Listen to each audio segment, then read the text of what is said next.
오늘 함께 나눈 사사기는 크게 네 가지의 순환 구조를 이루고 있습니다. 먼저는 이스라엘 백성들이 하나님을 떠나 우상 숭배를 하면 하나님께서는 이방 민족들을 통하여 이스라엘 백성들을 심판하십니다. 이에 이스라엘 백성들이 하나님 앞에서 회개하면 하나님께서는 당대의 사사를 통해서 이스라엘을 구원하여 주십니다. 오늘 함께 나눈 본문의 말씀은 사사기 맨 마지막에 기록되어 있는 말씀입니다. 그렇다면 이 말씀이 우리에게 주는 교훈이 무엇이겠습니까? 12명의 사사가 바뀌는 동안 사사기가 끝날 때까지 왕이 없으므로 각기 자기의 소견에 옳은 대로 행동하였던, 그렇게 살아왔던 이스라엘 백성들의 태도는 동일하였음을 우리에게 이야기해 줍니다. 각기 자신의 소견에 옳은 대로 살아간다는 것은 매력적으로 느껴집니다. 누군가의 간섭과 통제도 받지 않고 자신이 원하는 대로 살아갈 수 있는 삶처럼 느껴지기 때문입니다. 그런데 그러한 삶이 과연 옳은 삶인지, 하나님께서 보시기에 좋은 삶인지는 우리가 고민해 볼 필요가 있습니다.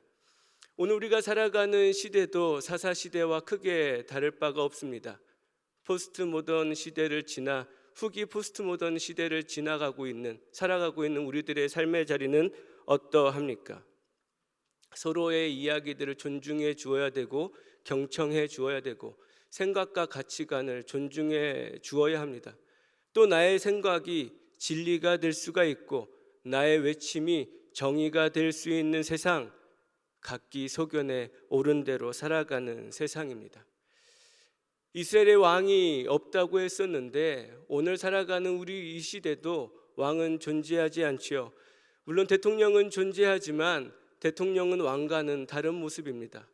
국민의 선택을 받아야 되고 국민을 위해 존재하는 것이 대통령이라면 왕은 이것과는 본질적으로 다른 모습입니다. 프랑스의 절대 왕정을 지냈던 루이 14세는 이렇게 말했습니다. 짐이 곧 국가다. 이것은 무엇을 말합니까? 나라가, 백성들이 왕을 위해 존재한다라는 겁니다. 우리들은 신앙생활하면서 종종 쉽게 고백합니다. 하나님이 나의 왕이십니다. 그렇다면 그 고백은 무엇을 의미하겠습니까? 하나님이 나 때문에 존재하는 것이 아니라 나의 삶이 하나님을 위해 존재합니다. 하나님의 필요를 위해 내가 살아가겠습니다 라는 다짐이 이 하나님이 왕이라는 고백 안에 담겨져 있는 것입니다. 다시 돌아와 그때 왕이 없으므로 각기 자기의 소견에 옳은 대로 행동했다고 합니다. 근데 그러한 모습이 과연 아름다운 모습입니까? 우리 한번 가정을 살펴보면 좋겠습니다. 우리나라는 OECD 국가 중 이혼율이 상위권에 속하고 아시아권에서는 1위, 터키를 아시아권으로 포함하면 2위가 되지만 1위를 달리고 있습니다. 그런데 이 이혼율이 낮아진 것도 사실은 결혼율이 더 심각하게 많이 줄었기 때문이라고 합니다. 이 외에도 각 가정에는 학대를 비롯한 여러 문제로 가정이 해체되고 있습니다. 우리 다음 세대들이 생활하고 있는 학교는 어떠합니까? 교권이 무너지고 학폭의 문제는 이미 오래전의 이야기고 학교 안에서는 미디어 중독, 또 여러 가지 중독으로 인해서 심지어 마약 중독까지 염려해야 될 지경이 되어버렸습니다. 우리나라는 어떠한가요? 세대별로, 이념으로, 성별로, 지역별로 갈등하고 분열하고 있습니다. 교회는 어떠합니까? 해년마다 성도의 숫자는 줄어들어가고 있다고 합니다. 은밀하게 포교 활동을 하던 이단 사이비는 이제 드러내놓고 자신들의 사상을 포교하고 있고 교회를 향하여 공격을 하고 있습니다. 각기 소견에 옳은 대로 행동하였더니 이러한 처지가 되어버린 것이죠. 그렇다면 여러분, 각기 자기의 소견에 옳은 대로 행동하였고 왕이 없으니 이런 일이 일어났는데 정말 이스라엘에 왕이 없었습니까? 그렇지 않지요. 하나님께서는 이스라엘의 유일한 왕이 되고 싶어 하셨습니다.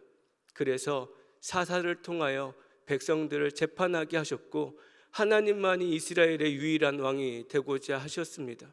그런데 이스라엘 백성들은 하나님이 왕이신 걸 원하지 않았습니다. 그랬더니 그 결과가 무엇입니까? 점점 더 백성들은 어려워져만 갔습니다. 가정이 힘들어진 이유가 무엇입니까?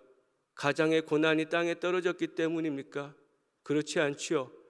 가족 구성원들의 소리는 점점 더 커져가지만 가정 안에 하나님의 이야기는, 하나님의 말씀은 점점 작아지고 있으니 가정이 어려워진 것 아니겠습니까?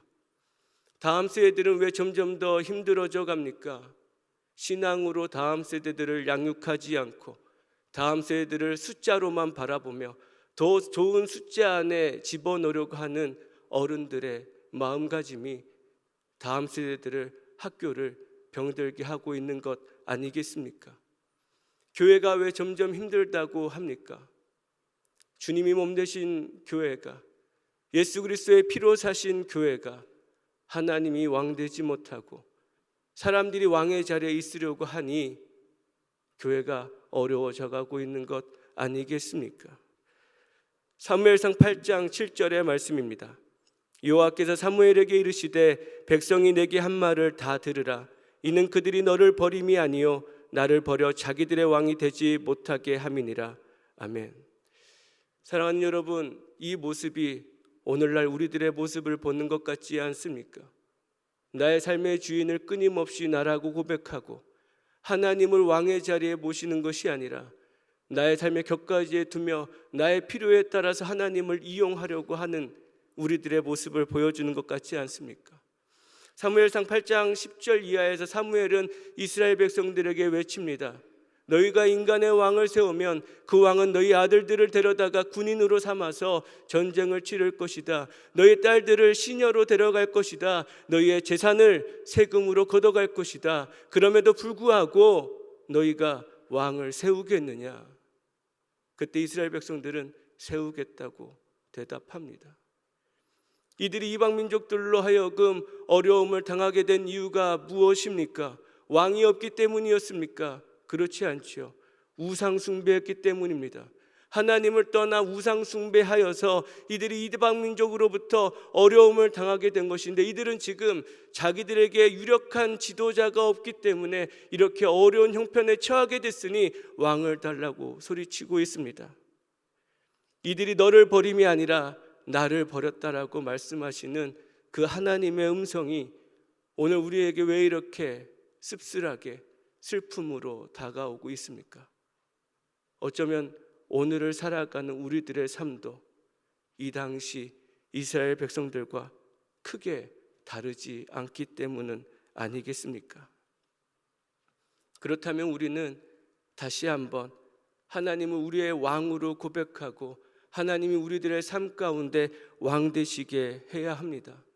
사랑하는 여러분, 우리 정릉교회는 하나님이 왕 되신 교회가 맞습니까? 그리고 그런 것처럼 우리는 신앙생활하고 있습니까?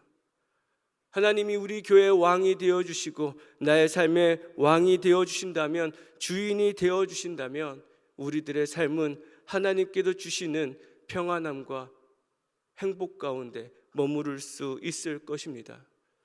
그렇다면 하나님을 왕으로 모시는 삶은 구체적으로 어떤 삶이겠습니까? 먼저는 하나님 중심으로 살아가는 삶입니다. 하나님을 왕으로 모시는 사람은 하나님 중심으로 살아갑니다. 너무나 당연한 이야기를 하는 것 같지요. 그러나 이 부분은 우리의 태도의 문제입니다. 특별히 우리의 기도의 태도와 관련되어 있다고도 볼 수 있습니다. 언젠가 한 성도님이 저에게 찾아오셔서 수첩을 보여주시면서 이렇게 말씀하셨습니다. 목사님, 여기 보시면 기록되어 있는 것들이 다 저의 기도 목록입니다. 체크되어 있는 것은 응답된 것이고 체크되지 않은 부분은 아직 응답이 안 된 겁니다. 목사님께서도 이걸 위해서 같이 기도해 주십시오 라고 말씀을 하셨습니다. 그때 그 기억 가운데 이분 정말 열심히 기도하시는구나 라는 생각도 들었지만 동시에 조금 씁쓸했습니다. 뒷맛이 개운치 않았습니다. 사랑하는 여러분, 우리는 기도의 주권을, 기도 응답의 주권을 누구에게 두고 있습니까? 기도응답의 주권은 하나님께 있습니다. 그렇다면 성경에서 정말 그 기도응답의 주권이 하나님께 있음을 삶으로 살아낸 사람이 누가 있겠습니까? 우리는 다윗을 통해서 한번 살펴보고자 합니다. 사무엘하 12장 20절의 말씀을 우리 함께 읽어보겠습니다. 12장 20절의 말씀입니다. 다윗이 땅에서 일어나 몸을 씻고 기름을 바르고 왕궁으로 돌아와 명령하여 음식을 그 앞에 차리게 하고 먹은지라. 아멘. 말씀의 배경은 이러합니다. 다윗이 우리아의 아내 밧세바를 간음하였고 그 사이에 아이가 태어나게 됩니다. 그러나 하나님께서는 그 아이를 치셨습니다. 그래서 아파 병들게 되었고 다윗은 7일간 금식하며 하나님께 그 생명을 보존해 줄 것을 구하였습니다. 그런데 하나님께서는 다윗의 기도를 거절하였습니다. 그 아이는 결국 죽음에 이르게 되지요. 그리고 함께 나누었던 말씀은 아이가 죽고 난 뒤 다윗의 반응이었습니다. 다윗은 아이가 죽은 것을 본 다음 자신의 몸을 씻고 기름을 바르고 자신을 단정하게 하여 하나님께 나아가 먼저 예배를 드리고 식사를 했습니다. 즉 일상으로 돌아갔습니다. 이를 보고 신하들은 이상하게 여겼습니다. 당연히 그럴 법도 하지요. 자신의 아이가 죽었는데 어떻게 밥이 넘어가나, 어떻게 저렇게 지낼 수 있나 생각해 볼 만합니다. 그런데 여러분, 우리 다윗의 입장이 되어봤으면 좋겠습니다. 아이가 태어났습니다. 아직 목도 채 가누지 못한 아이가 태어나자마자 아파 신음하고 있습니다. 하나님 앞에 이 아이가 무슨 죄가 있겠느냐고, 이 아이의 생명만큼은 건져달라고 하나님께 구하였는데 주어지는 결과는 거절이었습니다. 그런데 다윗은 그 순간 모든 것들을 다 내려놓고 다시 일상으로 돌아가기로 결단합니다. 왜 그렇습니까? 기도응답의 주권은 나에게 있음이 아니라 하나님께 있음을 고백하는 삶을 살았기 때문입니다.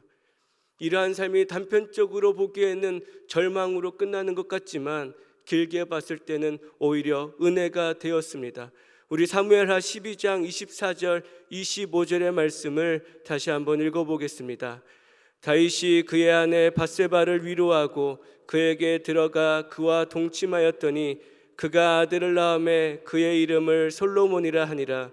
여호와께서 그를 사랑하사 선지자 나단을 보내 그의 이름을 여디디아라 하시니 이는 여호와께서 사랑하셨기 때문이라. 아멘.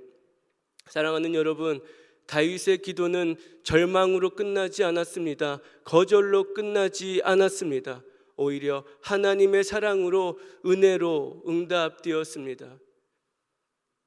다윗은 다시금 밧세바에게 들어가 함께 동침하고 아이를 낳게 되었습니다. 아이의 이름을 솔로몬이라 지었는데 하나님께서는 여디디아라고 하십니다. 나에게 사랑을 입었다라고 하십니다. 기도의 주권을, 기도응답의 주권을 하나님께 맡긴 다윗에게 너는 나에게 사랑 입은 자녀다. 그리고 너가 낳은 아들 솔로몬도 나에게 사랑 입은 아이다. 하나님께서 위로하시고 말씀하여 주시는 것입니다. 사랑하는 여러분, 앞서 태어나 7일 만에 죽은 아이는 죄의 결과입니다. 그리고 지금 태어난 솔로몬은 위로의 결과입니다. 무엇이 다윗이 왕위를 이어가는데 더 도움이 됐겠습니까?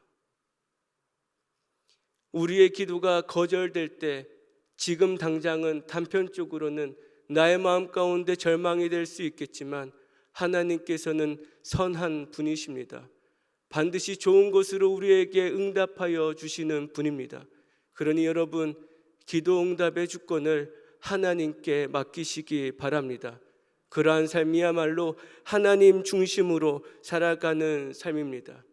하나님은 선하신 분이고 나에게 좋은 것을 주기를 기뻐하시는 분이라는 믿음을 가지고 거절하신 기도 가운데서도 하나님 앞에 예배하고 일상으로 돌아갔던 다윗에게 허락해 주셨던 그 하나님의 사랑과 은혜가 우리들의 삶에도 충만하시기를 주님의 이름으로 축복합니다. 하나님을 왕으로 모시는 삶, 두 번째는 말씀 중심의 삶, 성경 중심의 삶을 살아가는 것입니다. 새해가 시작되면서 성경 통독을 목표로 하시는 분들이 아마 많이 계실 줄로 믿습니다. 오늘날 성경을 많이들 읽으시고 또 심지어 필사까지 하시는 분들도 있습니다. 그런데 여러분, 우리가 그토록 성경을 많이 읽고 또 쓰기도 하고 또 더러는 신학적인 공부도 하지만 왜 우리들의 삶의 자리는 좀처럼 나아지지 않을까요? 하나님의 말씀을 가까이 하는데, 그렇게 많이 보는데 왜 우리들의 삶의 자리는 이전보다 좋아지는 것 같이 느껴지지 않느냐는 것입니다. 이것도 마찬가지로 성경을 읽는 우리들의 태도와 관련이 되어 있다고 생각합니다. 대학교에 입학하고 신학을 공부하게 되었습니다. 말씀을 보는데 마음이 어려웠습니다. 내가 그동안 주일학교에서 들었던 하나님은 사랑의 하나님이고 용서의 하나님이고 자비의 하나님이신데, 성경 말씀을 보니 하나님은 뭐만 하면 다 죽이시는 거예요. 광야에 있던 이스라엘 백성들이 우상 숭배를 했다는 이유로 레위인들을 통해 3,000명이나 되는 이들을 죽음에 이르게 하였을 때 성경을 더 넘기기가 어려웠습니다. 다윗이 인구조사를 했다는 이유로 3일간의 전염병을 통하여 7만 명이나 되는 사람을 죽음에 이르게 하셨을 때에는 기도도 잘 되지 않았습니다. 한참 그렇게 어려운 시간을 보내고 있었는데 어느 순간 저에게 이러한 마음이 다가왔습니다. 하나님의 마음은 어떠하셨을까? 그렇게 바라보니 되려 은혜가 되었습니다. 이스라엘 백성들, 광야에 있던 이스라엘 백성들은 가나안 땅을 향해 나아가야 합니다. 그 가나안 땅은 우상들이 넘치는 곳이었습니다.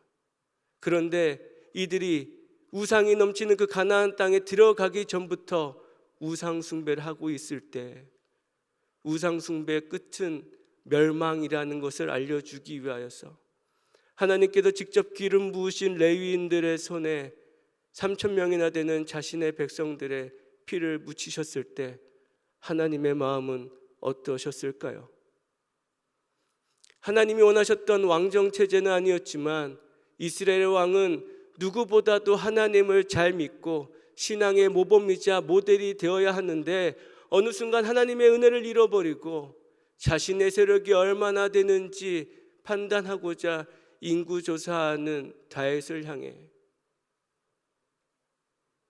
그 다윗 때문에 3일간 전염병으로 7만 명을 죽음에 이르게 했을 때 하나님의 마음은 어떠셨을까요?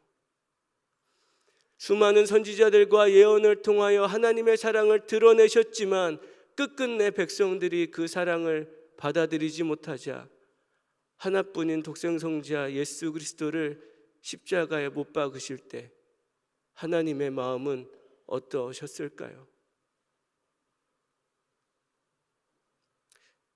느낌이 오시나요?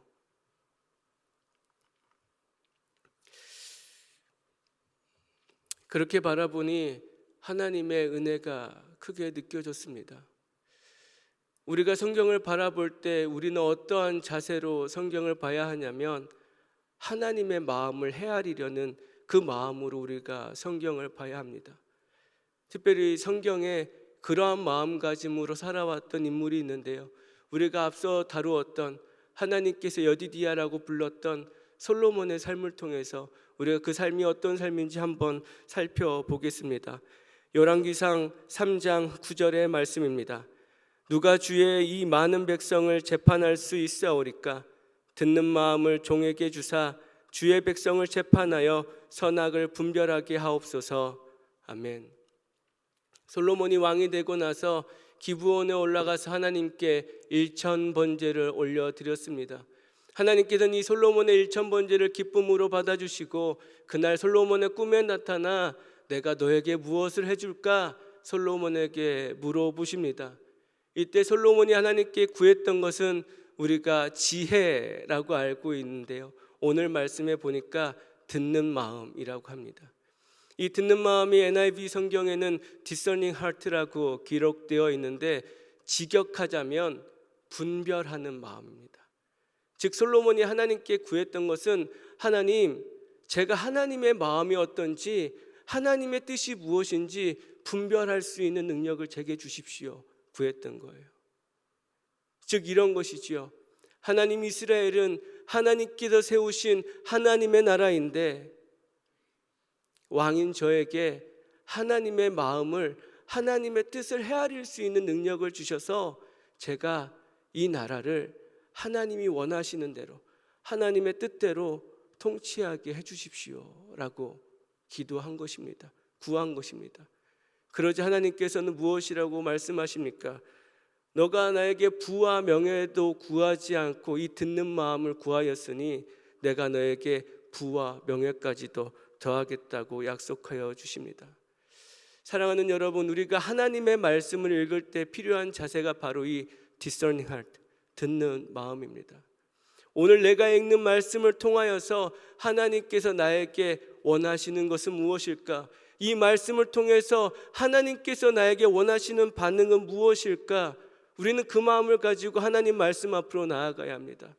마치 내가 성경을 위에서 내려다보며 하나님의 말씀을 감히 위에서 내려다보며 이것은 이런 내용이구나, 이것은 이런 뜻이구나, 나의 지적인 수준을 채우는 것에 그치는 것이 아니라 오늘 이 말씀을 통하여 하나님께서 나에게 원하시는 반응이 무엇인지 깨달아 알게 되며 그렇게 살아갈 때에 우리는 하나님의 마음을 헤아릴 수 있는 것입니다. 그리고 성경은 그것을 우리에게 지혜라고 알려줍니다. 세상의 것을 빠삭하게 잘하는 것이 지혜가 아니라 하나님의 뜻을, 하나님의 마음을 분별할 수 있는 것이 지혜라고 알려줍니다. 바라기는 우리 정릉교회 모든 성도들에게 이 듣는 마음이 허락되기를 바랍니다.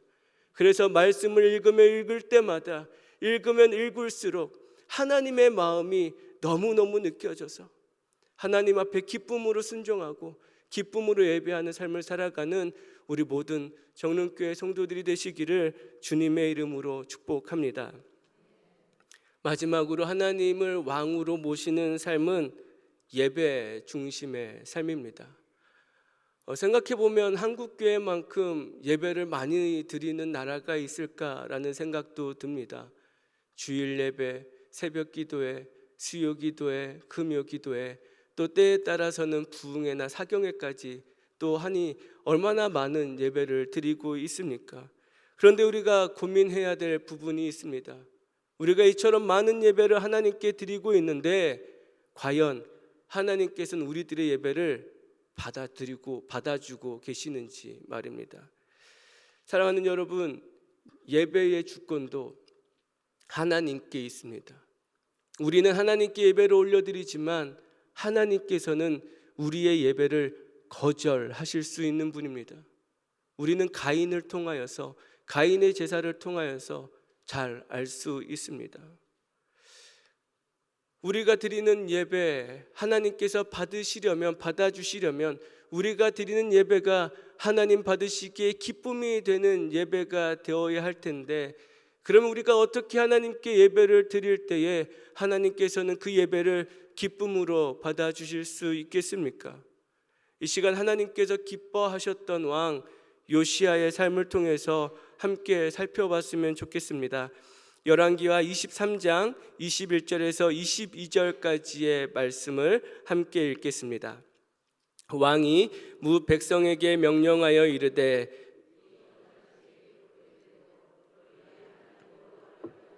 유월절을 지키라 하며 사사가 이스라엘을 다스리던 시대부터 이스라엘 여러 왕의 시대와 유다 여러 왕의 시대에 이렇게 유월절을 지킨 일이 없었더니. 아멘. 하나님께서는 요시야 왕의 종교개혁을 굉장히 기뻐하셨습니다. 그리고 이 요시야 왕의 종교개혁의 핵심은 바로 유월절을 회복하는 것이었습니다. 오늘 말씀해 보니까 사사시대를 비롯하여서 이스라엘 왕 누구도 이 요시야만큼 유월절을 제대로 지킨 적이 없다고 합니다. 앞서 언급했던 하나님이 기뻐하셨던 다윗과 솔로몬조차도 요시야만큼 유월절을 제대로 지키지 못했다라는 겁니다. 그렇다면 유월절은 무엇을 의미합니까? 바로 구원을 의미하죠. 구원의 감격을 의미합니다. 모든 장자가 죽을 수밖에 없는 상황 가운데 하나님께서 6월 넘어가 주시겠다라는 겁니다. 하나님의 말씀에 순종한 백성에게는 하나님께서 넘어가 주시겠다라는 겁니다. 생명을 걷어가지 않고 살려 주시겠다라는 겁니다. 구원의 감격이지요. 이것을 오늘날 우리가 예배로 가져온다면 오늘 우리가 드리는 예배의 핵심은 구원의 감격입니다. 나와 예배 드리는 우리들의 삶은 구원의 감격으로 인하여 하나님께 기쁨으로 예배 드려야 합니다. 그런데 오늘 요시야는 어떻게 유월절을 지켰습니까? 21절에 보니까 언약책에 기록된 대로 지켰다고 합니다. 요시야가 26살 되던 해에 성전을 보수하다가 율법책을 발견하게 됩니다. 이게 무슨 내용인지 도저히 몰라서 서기관 사반을 통해서 이 율법책에 기록된 것이 어떤 내용인지 듣고 나서 요시야는 그 자리에서 자신의 옷을 찢습니다. 즉 자기의 마음을, 자기의 가슴을 찢는 겁니다. 이 율법책에 기록되어 있는 하나님의 사랑을 알게 되니, 또한 동시에 그 사랑과 비견될 수 없을 만큼 초라한 자신의 삶을 바라보게 되니 하나님 앞에 자신의 옷을 찢을 수밖에 없었습니다. 마음을 찢을 수밖에 없었습니다. 사랑하는 여러분, 오늘 교회 출입하실 때 어떤 마음으로 나아오셨습니까? 습관적으로 나아오지는 않으셨습니까? 받은 직분이 있기 때문에 나아오지는 않으셨습니까? 안 나오면 조금 찜찜해서 나아오지는 않으셨습니까? 바라기는 그러한 마음들이 있었다면 이 시간 그 모든 마음들 버리셨으면 좋겠습니다. 우리가 주님의 전에 출입할 때 가지고 나와야 할 마음은 단 한 가지, 구원의 감격입니다. 구원의 감격 때문에 이 추운 날, 주일도 아닌 수요일에 주님 앞에 나와 하나님의 말씀을 듣고 예배를 드리는 것이지요. 그 구원의 감격 때문에 하나님께서 주신 귀한 직분을 감당하며 섬김의 자리를 섬기며 나의 모든 삶 하나님 것이라는 믿음을 담아서 귀한 물질도 하나님께 드리는 것이 우리들의 삶이 되어야 합니다. 오늘 우리는 어떤 자리에 있습니까? 감격도 없고 기쁨도 없고 습관에 따라서 나와서 예배를 드리는 오늘날 우리들의 모습이 있지는 않습니까? 하나님께서는 하나님 앞에 나와 예배하는 백성들을 자신의 자녀로 소유로 삼아 주십니다. 그런데 여러분 기억하십시오. 그것은 은혜이지 당연한 권리가 아닙니다. 오늘날 많은 사람들은 하나님의 은혜를, 하나님의 사랑을 당연한 권리로 오해합니다. 그러다 보니 어떤 문제가 생깁니까? 교회 안에서 많은 소리들을 내게 됩니다. 내가 이렇게 신앙생활을 오래 했는데, 내가 이렇게 열심히 했는데 왜 나를 알아주지 않느냐고, 인정해 주지 않느냐고 자기의 소리를 냅니다. 하나님께 생명을 구원받은 백성이 하나님 앞에 나와 자신의 소리를, 자기의 소리를 냅니다. 구원의 감격으로 하나님께 예배를 드리는 것이 아니라 그저 한 사람으로, 하나의 자아로 하나님 앞에 서 있기 때문입니다. 사랑하는 여러분, 그렇다면 어떤 사람이 구원의 감격 가운데 있을 수 있겠습니까? 바로 자신이 얼마만큼 심각한 죄인인지, 죽을 수밖에 없는 죄인인지 아는 사람만이 주님 앞에 구원의 감격으로 설 수 있습니다. 나아가 자신의 죄를 크게 느끼면 크게 느낄수록 그 구원의 감격은 더 커져만 갑니다. 그래서 사도 바울은 로마서 5장 20절에서 죄가 더한 곳에 은혜가 더욱 넘쳤다고 표현합니다. 하나님으로부터 많은 은혜를 받기를 원하십니까? 그러면 구원의 감격을 회복하십시오. 죄로 인해 죽을 수밖에 없었던 내 자신을 떠올리십시오. 우리는 모두 십자가 앞에서 아무런 말도 할 수 없는 존재입니다. 그저 감사할 수밖에 없는, 그저 감사할 수밖에 없는 비참한 존재가 저와 여러분인 것을 늘 마음에 새기고 구원의 감격 하나만을 가지고 하나님 앞에 나오시기 바랍니다. 그렇게 예배드릴 때에 하나님께서는 우리들의 삶의 자리에 왕이 되어 있으실 것입니다. 말씀을 마치고자 합니다. 각기 소견에 오른 대로 행하는 삶의 끝은 멸망입니다. 사사시대를 통하여 또 이스라엘 백성들을 통하여 또 오늘날 우리들의 삶을 통하여 우리는 너무나 잘 알 수 있습니다. 그러기에 우리 정릉교회는 하나님을 왕으로 인정하며 모시는 삶을 살아야 합니다. 이를 위하여 기도응답의 주권을 하나님께 드리는 하나님 중심의 삶, 또 하나님의 마음을 헤아리고자 하는 말씀 중심의 삶, 또 구원의 감격함으로 나아가는 예배 중심의 삶을 살아가시기를 바랍니다. 그렇게 살아갈 때에 하나님께서 우리의 삶의 자리에 친히 왕으로 다가와 주셔서 선한 왕으로 다가오셔서 우리의 모든 필요를 채워주시고 우리와 언제나 동행하여 주실 것입니다. 기도하겠습니다. 사랑과 은총이 풍성하신 하나님, 오늘 주신 말씀을 통하여 지난날 우리들의 신앙을 점검해 보게 됩니다. 허락하여 주신 2026년에는 나의 삶의 주인의 자리에 나를 올려두지 않고 왕 대신 하나님을 둠으로 언제나 하나님 중심으로 살아갈 수 있는 우리가 되게 하여 주시옵소서. 기도응답의 주권을 하나님께 맡겨드리는 겸손한 삶 살아가게 하여 주시고 하나님의 마음을 헤아릴 수 있는 듣는 마음을 우리에게 주셔서 성경을 읽을 때마다 은혜가 넘치게 하여 주시고 매일매일 구원의 감격을 새롭게 부어주셔서 예배의 자리가 회복의 자리가 되게 하여 주시옵소서. 그리하여 2026년 마지막에 가서는 그 어느 때보다도 하나님께로부터 풍성한 은혜를 누렸다고 고백할 수 있는 우리 모든 정릉교회 권속들 되도록 주님 함께하여 주시옵소서. 감사드리며 예수 그리스도의 이름으로 기도드립니다. 아멘.